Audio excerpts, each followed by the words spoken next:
না থাকলে কি হতো গো জানো? বলছে রাধা নাম না থাকলে কি হতো তাহলে শোনো।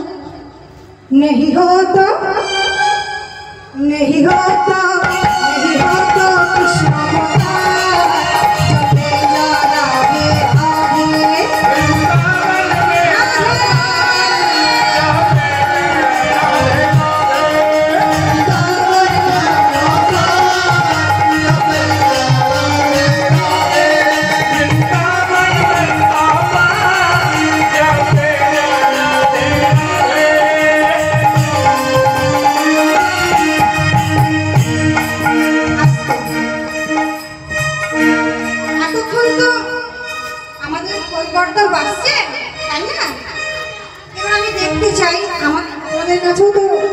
সঙ্গে খোল করতাল আছে, দেখি কে কেমন বাজাতে পারে।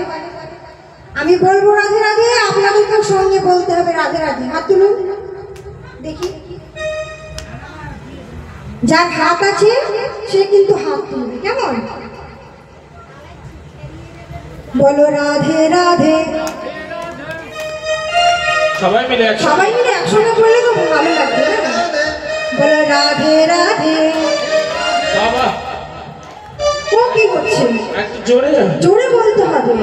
बोलो राधे राधे राधे राधे और जोर से राधे राधे राधे राधे राधे राधे सुनते पाচ্ছি না और जोर से प्रेम से बोलो जोर से बोलो ओ ठाकुमा राधे बोलो जोर से बोलो करताली দিয়ে हाथ তুলে बोलो राधे राधे